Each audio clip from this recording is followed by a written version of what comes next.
আসন ভাগাভাগি নিয়ে ইন্ডিয়া জোটের জটিলতা বাড়ল।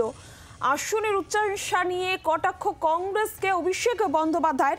অসমে এইচএসসি নির্বাচনে কংগ্রেসের থেকে বেশি ভোট পেয়েছে তৃণমূল কংগ্রেস, আর এই বিষয়টায় উল্লেখ করেই কিন্তু কটাক্ষ করেছেন অভিষেক বন্দ্যোপাধ্যায়। আর এই বিষয় নিয়ে বিস্তারিত জানবো আমরা। রাজীব চক্রবর্তী টেলিফোন লাইনে রয়েছেন আমাদের প্রতিনিধি। রাজীব, তাহলে কি বাংলায় যে জোট নিয়ে জোটে জটিলতা আরো বাড়লো? আসন ভাগাভাগি নিয়ে অভিষেক বন্দ্যোপাধ্যায়ের যে কটাক্ষ। দেখো নীলাঞ্জনা, যদি তুমি দেখো যে বাংলায় যখন কংগ্রেস এবং তৃণমূল কংগ্রেসের জোট হবে কিনা তা নিয়ে আলোচনা চলছে, তখন অভিষেক বন্দ্যোপাধ্যায় আজকে তিনি টুইট করেছেন এবং তার টুইটটি খুবই তাৎপর্যপূর্ণ। তার কারণ আজকেই ইন্ডিয়া জোটের বৈঠক ছিল, সেই বৈঠকে তৃণমূল কংগ্রেস অনুপস্থিত ছিল। আর তারপরে একেবারে আসামে একটি নর্থ কাছার হিল অটোনমাস কাউন্সিলের যে সিলেকশন ছিল তার যে রেজাল্ট বেরিয়েছে, সেই রেজাল্টে একটা চমকপ্রদ রেজাল্ট হয়েছে। বিজেপি সেখানে ক্লিন সুইপ করেছে। বিজেপি সব দল গতবারের থেকেও বেশি আসন পেয়েছে। মোট 30টি আসন সেই হিল কাউন্সিলে, অটোনমাস কাউন্সিলে, যার মধ্যে 28টিতে ভোট হয়, বাকি দুজন নমিনেটেড হয়। সেই 28টির মধ্যে 25টি সিটেই কিন্তু জয়লাভ করেছে বিজেপি। বাকি 3টিতে কারা? না কংগ্রেস, না তৃণমূল, না আম আদমি পার্টি। সেখানে আম আদমি পার্টিও লড়াইয়ে ছিল, কিন্তু প্রত্যেকেই শূন্য পেলেও যেখানে নির্দল প্রার্থীরা জিতেছেন। কিন্তু এখানে অভিষেক বন্দ্যোপাধ্যায় যে তার টুইট করেছেন এবং কংগ্রেসকে খোঁচা দিয়েছেন, তীব্র খোঁচা, শুধু খোঁচা নয়, তীব্র খোঁচা। তিনি উল্লেখ করেছেন যে এখানে কংগ্রেসের থেকে বেশি ভোট পেয়েছে তৃণমূল কংগ্রেস। একদম সত্যি কথা। এই যে হিলস কাউন্সিলের নির্বাচন ছিল, যার ফল প্রকাশ পেয়েছে, তাতে কংগ্রেস শূন্য হয়ে গিয়েছে। আবারও বলছি, আসামের মতো একটি জায়গায় হিলস কাউন্সিলের সেখানে নির্বাচন, সেখানে বিজেপি অনেক বেশি ভোট পেয়েছে, ক্লিন সুইপ করেছে, আর তৃণমূল কংগ্রেস সেখানে সামান্য ভোট পেয়েছে, যা ভোট কিনা কংগ্রেসেরই ভোট, আর কংগ্রেস শূন্য পেয়েছে, একেবারে ভোট জিরো। সেই কারণেই কিন্তু অভিষেক বন্দ্যোপাধ্যায় বাংলার প্রসঙ্গ টেনে এনেছেন। বাংলার প্রসঙ্গ কিভাবে টেনে এনেছেন? তিনি বলেছেন, বাংলায় আসন রফা নিয়ে যখন কংগ্রেস অত্যধিক দাবি চাপিয়ে দিচ্ছে, জোর করে তারা দাবি করছে, তখন তাদের বোঝা উচিত যে তাদের নিজের পায়ের তলায় জমি নেই, কংগ্রেসের জমি নেই, তারা আকাশের তারা ধরতে চাইছে। একদম এই কথাগুলি অভিষেক বন্দ্যোপাধ্যায় তার টুইটে লিখেছেন। আর যার ফলে কিন্তু এই যে ইন্ডিয়া জোট একদম প্রাসঙ্গিকভাবেই উঠে আসছে। রাজনৈতিক বিশেষজ্ঞরা অন্তত তাই মনে করছেন যে এর প্রভাব ইন্ডিয়া জোটে পড়বে। ইন্ডিয়া জোটে যে কংগ্রেস তৃণমূল কংগ্রেস আসন ভাগাভাগি নিয়ে আজ অব্দি কোনো আলোচনাই হয়নি। কংগ্রেস দিল্লিতে মুকুল ওয়াসনিককে কমিটির চেয়ারম্যান করে বিভিন্ন দলের সঙ্গে কথা বলছেন, বিভিন্ন রাজ্য নিয়ে কথা বলছেন, কিন্তু বাংলা নিয়ে এখনো পর্যন্ত কথা হয়নি। আজকে 13 তারিখ হয়ে গেল, আর মাত্র 7 দিনের মধ্যে তাদের সময়সীমা রয়েছে, তারা 20 তারিখের মধ্যে শেষ করবে। কিন্তু এখনো পর্যন্ত তৃণমূল কংগ্রেসের যে মনোভাব, তারা আসন ভাগাভাগিতে যাবে না। তার কোথায় জটটা আটকে রয়েছে? জটটা আটকে রয়েছে কংগ্রেসকে তৃণমূল কংগ্রেস মাত্র 2টি আসন ছাড়তে চায় বাংলায়, যে 2টি আসন তারা 2019-এর লোকসভা নির্বাচনে জিতেছে। আর কংগ্রেসের তরফে তারা আলোচনাটা শুরু করতে চায় 10টি আসনের দাবি দিয়ে। এইখানেই কিন্তু জট আটকে রয়েছে। আর এই জট কিন্তু আরো পাকালো আজকে অভিষেক বন্দ্যোপাধ্যায়ের এই টুইট দিয়ে, যেখানে তিনি সরাসরি ভাবে খোঁচা দিয়েছেন এবং তীব্র খোঁচা দিয়েছেন যে কংগ্রেসের নিজেরই পায়ের তলায় জমি নেই, তাদের মাটি পায়ের তলা থেকে সরে যাচ্ছে। আসামে তারা শূন্য পাচ্ছে। আসামের মতো জায়গায় আসাম তৃণমূল কংগ্রেস অনেক ভালো ফল করেছে তার তুলনামূলকভাবে, এবং সেখানে কংগ্রেস শূন্য পেয়েছে। নীলাঞ্জনা। রাজীব, তুমি আমাদের সঙ্গে থাকো। কংগ্রেস নেতা সৌম্য আইচ রায় এই মুহূর্তে টেলিফোন লাইনে রয়েছেন আমাদের সঙ্গে। সৌম্যবাবু, আজকে অভিষেক বন্দ্যোপাধ্যায় কংগ্রেসের আসনের উচ্চাশাই বাংলায় তাই নিয়ে কটাক্ষ করেছেন এবং সেখানে তিনি এই প্রসঙ্গ তুলে এনেছেন, অসমে এইচএসসি যে নির্বাচন, সেখানে কংগ্রেসের থেকে বেশি ভোট তৃণমূল কংগ্রেস পেয়েছে। আর অভিষেক বন্দ্যোপাধ্যায় কটাক্ষ করে বলছেন যে বামন হয়ে চাঁদে হাত বাড়াতে চাইছে কংগ্রেস। কিভাবে দেখছেন? কি তো এর কোনো কি এসবের কোনো যুক্তি আছে? এইসব কথাবার্তা, কোনো একটা রিমোট কর্নারে কোনো জায়গায় একটা ভোট হয়েছে, সেখানে কংগ্রেস আছে কি নেই, বা সেখানে তৃণমূল হয়তো আছে, যদিও ভারতবর্ষের এখন তৃণমূল কংগ্রেসের রাষ্ট্রীয় মর্যাদাটাই নেই। উনি সর্বভারতীয় সাধারণ সম্পাদক আর লিখতে পারবেন না। এইসব কথাবার্তা কি বলছেন? হয়তো পশ্চিমবঙ্গের কোনো একটা জায়গায়, কোনো একটা পঞ্চায়েতে, পশ্চিমবঙ্গের কোনো লোকসভাতে তৃণমূলও আমাদের থেকে কম ভোট পায়, তাহলে কি আমি বলবো পশ্চিমবঙ্গে 42টা সিটে 42টার জায়গায় কংগ্রেসই লড়বে? এসব বালখিল্যপূর্ণ কথাবার্তা না বলে উনি বরঞ্চ নিজের দলটাকে সর্বভারতীয় করার দিকে মন দিন না।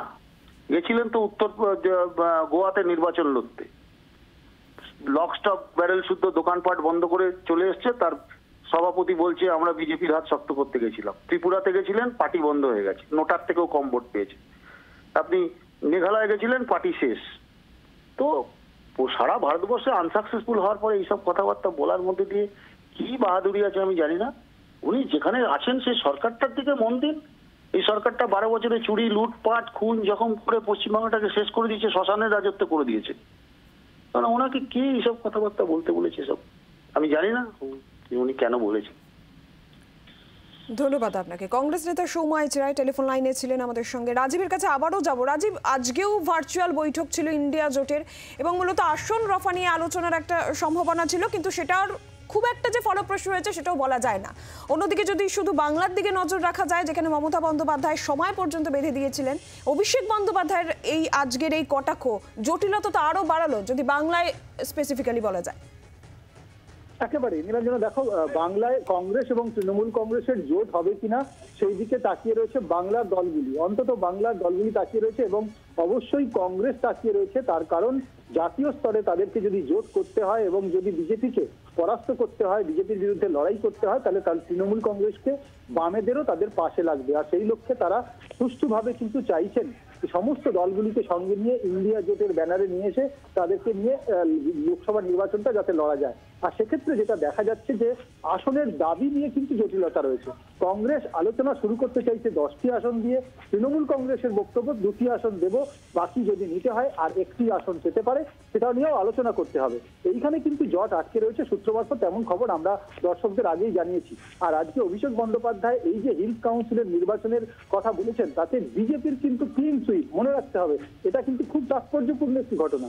বিজেপি সেখানে 28টি আসনের মধ্যে 25টিতেই জয়লাভ করেছে, বাকি 3টিতে কিন্তু নির্দল প্রার্থীরা জিতেছেন। আর সেই নির্দল প্রার্থীদের মধ্যে থেকে কিন্তু কংগ্রেস এবং তৃণমূল কংগ্রেস নেই।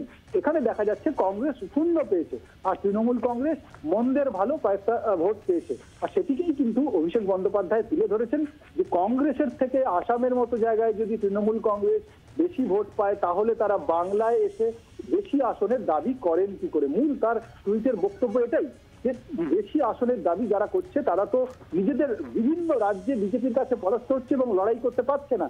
যদি কোথাও লড়াই সঙ্গে থাকো রাজীব, তুমি আমাদের সঙ্গে থাকো। আর এই জায়গা থেকে কংগ্রেসের তরফ থেকে যেরকমটা বলা হচ্ছে যে আগে সর্বভারতীয় দল করার দিকে মন দিন তৃণমূল কংগ্রেস নেতৃত্ব।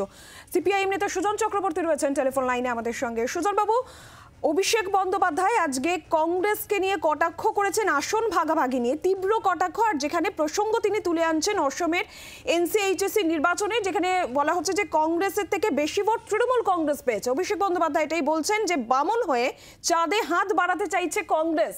আপনি কিভাবে দেখছেন অভিষেক বন্দ্যোপাধ্যায়ের এই মন্তব্য? অভিষেক বন্দ্যোপাধ্যায় কি বলছেন ও দলের মধ্যে ঠিকঠাক করুক। দলের সবাই বুঝে গেছে যে আরো বেশি লুঠের রাজত্ব বাড়াবার জন্য অভিষেকের নানান রকম ফন্দিফিকে ছলচাতুরি, দিল্লিতে বিজেপির পায়ে পড়া, পড়ে দেশ বিদেশে যাতায়াতের বন্দোবস্ত করা, তদন্ত ঠেকানো, রেহাই পাওয়া, সবাই বুঝে গেছে। দেখুন, আমার অন্য কিছু বলার নেই। সেটা কংগ্রেস কি করবে, তৃণমূল কি করবে, এটা ওদের দুজনের দলের ব্যাপার, তাতে আমার কোনো কথা বলার মানে হয় না। কিন্তু যেভাবে পার্লামেন্টের সিট বিন্যাস, তার সঙ্গে আসামের কোনো একটা পাড়ায় লোকাল বডির কোন ভোটে কি হয়েছে, যেটা হয়তো সেখানকার ব্যক্তিগত বিষয়কে কেন্দ্র করেই হয় অনেক ক্ষেত্রেই, তাকে তুলে এনে লোকসভার ভোট ইকুয়েট করাটা, কম্পেয়ার করাটা, এটা তো রাজনৈতিকভাবে অপরিপক্কতার লক্ষণ, 1 নম্বর। আর 2 নম্বর কথা হচ্ছে যে এটা তো অভ্যাস, সবাই বুঝে গেছে সে মেঘালয়তেই হোক আর অন্যত্রই হোক, তৃণমূল কংগ্রেস থেকে ভাঙিয়ে যাকে তৃণমূল করে কোনো কারণে যদি বাই চান্স ভোটে জিতে যায়, যেখানে তৃণমূলের কোনো নেতৃত্বের কৃতিত্ব নেই স্থানীয়, তো সে তো তৃণমূলের হয়ে জিতলে আপনার বিজেপিতে চলে যাবে। তৃণমূলের হয়ে যে কংগ্রেস থেকে লোক ভাঙিয়ে এনে তৃণমূলের হয়ে দাঁড় করাবে, সে তো বিজেপিতে চলে যাবে। তৃণমূলের কাজ কিন্তু কংগ্রেস থেকে মাঝখানে তৃণমূলের স্টেপিং রেখে বিজেপিতে পাঠানো, তৃণমূল থেকে বিজেপি, তার মাঝখানে একটা স্টেপ হচ্ছে তৃণমূল। এইটাই তো তৃণমূলের কাজ। এসব কথা যত কম বলবে তত ভালো হবে বলে মনে হয়। সেক্ষেত্রে আপনি কি মনে করছেন যে বাংলার ক্ষেত্রে ইন্ডিয়া জোটের যে আসন রফা তার কোনো প্রভাব পড়বে? অভিষেক বন্দ্যোপাধ্যায়ের এই কটাক্ষও করেছেন অভিষেক বন্দ্যোপাধ্যায় আজকে কংগ্রেসকে এই এনসিএইচএসসি নির্বাচন প্রসঙ্গ তুলে ধরে। আমি আবার এক কথা বলছি, কংগ্রেসের এক্সিস্টিং সিট 2টো, তৃণমূলের এক্সিস্টিং সিট 22টা। যদি সিম্পল অঙ্ক দেখেন তাহলে সেটা দাঁড়ায় 22-এর সঙ্গে 2, তার মানে 42-এর সঙ্গে সেটা দাঁড়ায় 4। সিম্পল অঙ্ক, অ্যারিথমেটিক, তাতেই তাই দাঁড়ায়। এবার দুজন যদি মিলে একটা কিছু হয় তাহলে কংগ্রেস আরো বেশি ক্লেম করতেই পারে। ওই দুটো সিট তো তৃণমূলকে হারিয়ে এবং বিজেপিকে হারিয়ে কংগ্রেস জিতেছিল, সিপিএম তাকে সমর্থন করেছিল। মানে ওসব বোকা বোকা কথা। দুটো সিট চাইছে, চাইবার কোনো যোগ্যতা আছে কি নেই, আমি তা সত্ত্বেও তার মধ্যে যেতে চাই না। ওটা তৃণমূল বিজেপি, কিন্তু তৃণমূল কংগ্রেস। কিন্তু বড় কথা হচ্ছে, আগে যা বলেছি আবার তাই বলছি, তৃণমূল বিজেপির বিরুদ্ধে কোনো জোটে যোগ্যতা সম্পন্ন ভাবে, বিশ্বাসযোগ্য ভাবে দাঁড়িয়ে থাকতে পারে না। এত অপরাধ যার, কোর্টের নির্দেশে তদন্ত, সে খালি বিজেপির সঙ্গে কি করে কম্প্রোমাইজ করবে এই মনোভাবেই চলে এবং চলবে। ইলেকশন এখনো বাকি আছে, ততদিন তৃণমূল বিজেপির বিরুদ্ধে কোনো জোটের অংশীদার হওয়ার যোগ্যতা দেখাতে পারবে না। বিজেপিকে সাহায্য করার জন্য তৃণমূল আইএনডিআইতে এসেছে, এটা বিজেপির বিরোধিতা করার জন্য নয়, বিজেপিকে সাহায্য করার জন্য এসেছে, যাতে একটু খেটে খুঁটে দেওয়া যায়। বাংলার আওয়াজ, বাঙালির আবেগ, জি 24 ঘন্টা।